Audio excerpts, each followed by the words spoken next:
મધ્યપ્રદેશના રીવાનાના એક છોકરો અને છોકરી બાળપણથી સાથે શાળાએ જતા, સાથે ખાતા અને પીતા. બંને વચ્ચે ખૂબ ગાઢ મિત્રતા હતી. ધીમે ધીમે તેઓ બંને મોટા થતા ગયા અને યુવાન બન્યા. આ દરમિયાન છોકરી છોકરાને કહે છે કે હવે આપણે મોટા થઈ ગયા છીએ અને લગ્ન માટે લાયક થઈ ગયા. ચલો આપણે આપણા પરિવાર સાથે વાત કરીએ અને તેમને કહીએ કે આપણે બંને એકબીજાને ખૂબ પ્રેમ કરીએ છીએ અને લગ્ન કરવા માંગીએ છીએ. છોકરો કહે છે, બધું ઠીક છે, પણ મને ખૂબ ડર લાગે છે. મને ખબર નથી કે અમારો પરિવાર અમારા સંબંધને સ્વીકારશે કે નહીં. આખરે અમે હિંમત ભેગી કરી છીએ અને અમારા પરિવારને વાત કરીએ છીએ. પરિવારના સભ્યો પણ માને છે કે અમે બંને બાળપણથી એકબીજાને જાણીએ છીએ.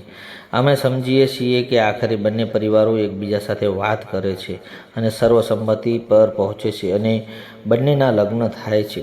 કન્યા અને વરરાજા બંને ખૂબ જ ખુશ હતા અને તેમના પરિવારો પણ ખૂબ જ ખુશ હતા.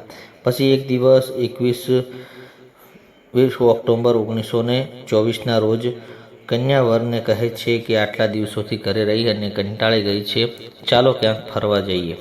તો આપણે બહાર જઈશું તો આપણે થોડી તાજગી અનુભવીશું. આ સાંભળતાની સાથે જ છોકરો કહે છે કે તું સાચી છે, મને તે ગમે. લગ્ન થયા પછી અમે ક્યાંક બહાર ગયા નથી, ચાલો જઈએ. આખરે બંને પ્લાન બનાવે છે અને જગ્યા નક્કી કરે છે. ભૈરવ બાબા પહાડી. ખરેખર ત્યાં એક મંદિર હતું અને તે દરેક બે ત્રણ લોકો ત્યાં દર્શન કરવા જાય છે. પહેલાં તેઓ મંદિરમાં દર્શન કરે છે અને પછી તેઓ અહીં ત્યાં ભટકતા રહે છે. તે પછી તેઓ એક ખડક પાછળ જાય છે અને આરામથી બેસે છે.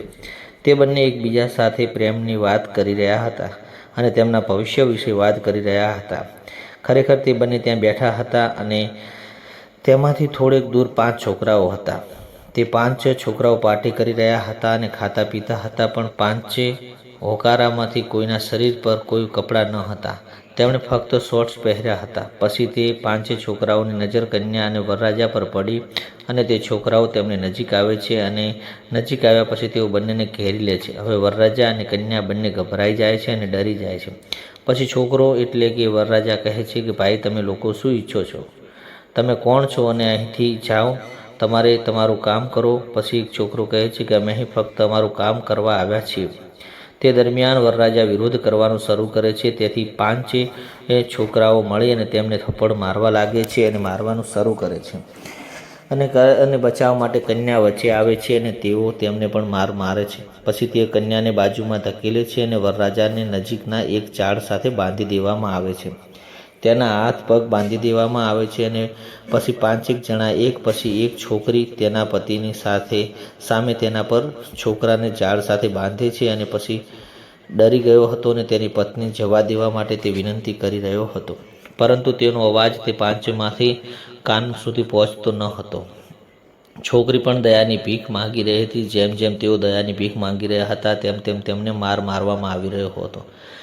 ધીમે ધીમે 1.5 કલાક પસાર થયો અને આ ક્રમ આ રીતે ચાલુ રહ્યો. જ્યારે તે 5 છોકરાઓ સંપૂર્ણ રીતે સંતુષ્ટ થઈ જાય છે ત્યારે તેઓ તેમના અન્ય મિત્રોને ફોન કરે છે અને તેમને કહે છે કે ખૂબ જ સારું ચિકન પકવ્યું છે, તમારે ખાવું હોય તો જલ્દી આવો.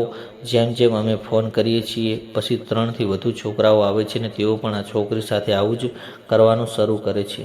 હવે આ ક્રમ સતત ચાલુ રહે છે. વરરાજા અને કન્યા સમજી શકતા ન હતા કે શું થઈ રહ્યું છે, નહીંતર આ દરમિયાન કંઈક રીતે બંને તક મળે અને તે ત્યાંથી ભાગી જાય. તરત જ ત્યારે તેઓ ભાગી રહ્યા હતા ત્યાં એક છોકરો કહે છે કે તમે ગમે ત્યાં જઈ શકો છો, તમે પોલીસ પાસે જઈ અને ડીએમ પાસે જઈ અને કોઈથી ડરતા નથી, કોઈ અમને નુકસાન પહોંચાડી શકશે નહીં અને આ પહેલી વાર નથી થયું કે અમે આવું કર્યું છે. અમે જાણતા નથી કે અમે કેટલાય લોકો સાથે આવું કર્યું છે. આવું કેટલી વાર બન્યું. તે કન્યા અને વરરાજા બંને ડરી ગયા હતા અને ગુસ્સાથી થઈ રહ્યા હતા. તેઓ સમજી શકતા ન હતા કે આગળ શું કરવું. તેઓ ઘરે જવાનો વિચાર કરવા લાગ્યા હતા. ત્યારે કોઈએ તેમની હિંમત ભેગી કરી અને બંને ઘરે જાય છે અને ઘરે પહોંચ્યા પછી બંને એકબીજાની આંખોમાં જોઈ શકતા ન હતા, કારણ કે તેમની સાથે જે કાંઈ બન્યું તે ખૂબ જ હૃદયદ્રાવક હતું અને તેઓ આ વાતને આખી જિંદગી ક્યારે ભૂલી શકશે નહીં. દુલ્હન તેના રૂમમાં દોડી જાય છે અને એક ખૂણામાં રડવા લાગે છે.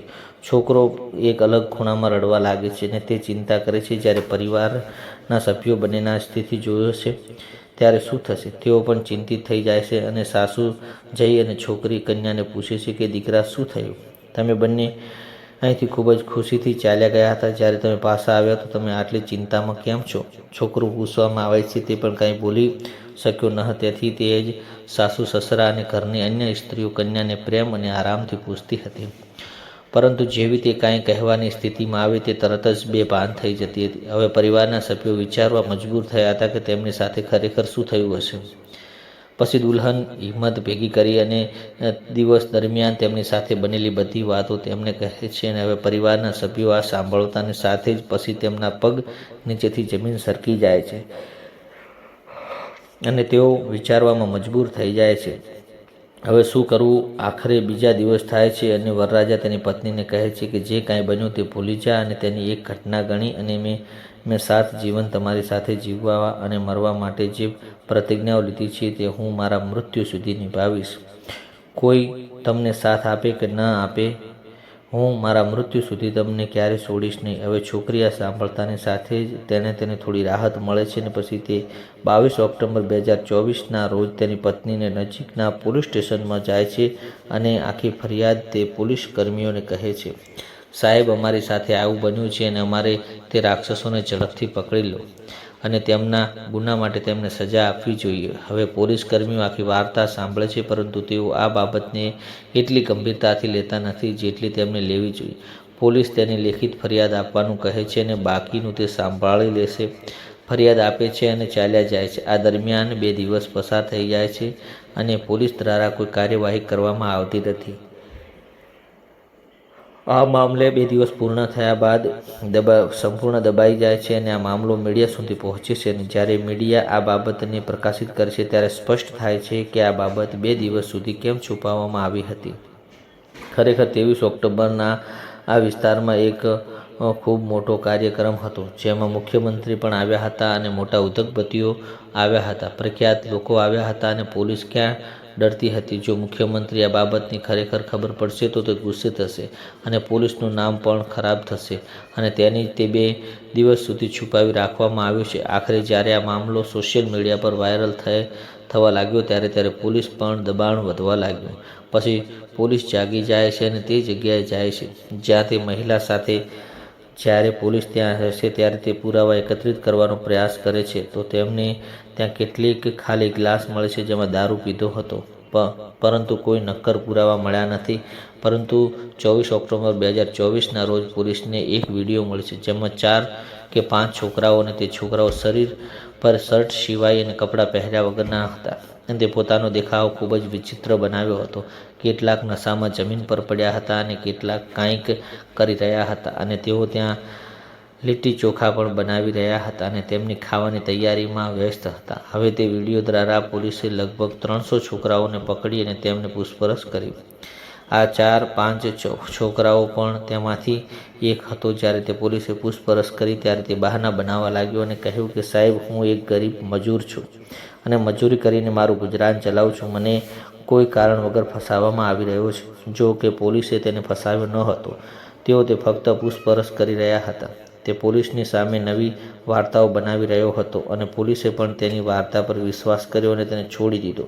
પરંતુ આ વિડીયો પોલીસ સુધી પહોંચતાની સાથે જ પોલીસ એક્શનમાં આવી ગયા છે અને તેની તાત્કાલિક ધરપકડ કરવામાં આવે છે અને જો ફરિયાદ નોંધાયના તે દિવસથી જ તેમની સામે કેસ દાખલ કરવામાં આવ્યો હતો. હવે પકડાયેલા લોકોમાં એકનું નામ સુશીલ કોરી હતું જે 19 વર્ષનો અને રામપુર બાતિલા હતો તે રહેવાસી છે. બીજો છોકરાનું નામ રાકેશ કુમાર ગુપ્તા છે અને 27 વર્ષનો તે છે. તે મૂળ ગુળનો રહેવાસી છે. અને રાજેન્દ્ર કોળી પણ ગુળનો રહેવાસી છે જેની ઉંમર 23 વર્ષ છે. અને 24 વર્ષનો દીપક કોરી પણ ગુળનો રહેવાસી. 26 વર્ષનો ગરુડ કોરી પણ ગઢીનો રહેવાસી છે અને 23 વર્ષનો લવકુશ કોરી પણ નયા ગઢીનો રહેવાસી છે. રામકિશન કોરી 28 વર્ષનો છે જે ગુરુનો રહેવાસી છે અને રજનીશ કોરી પણ ગુરુનો રહેવાસી છે. આ બાબત લોકોને ખબર પડતા જ પોલીસ 8 આરોપીઓની ધરપકડ કરે છે. તે લોકો ફક્ત એક જ માંગ કરી રહ્યા હતા કે આરોપીને ફાંસી આપવામાં આવે અને સાથે જ તેના સલામ જેણે પોતાની પત્ની સાથે આટલો મોટો અકસ્માત થયો તે સંપૂર્ણ રીતે સાથ આપ્યો. તેણે આ લડાઈ તેમની સાથે લડી અને ગુનેગારોને તેના ગુના માટે સજા અપાવી.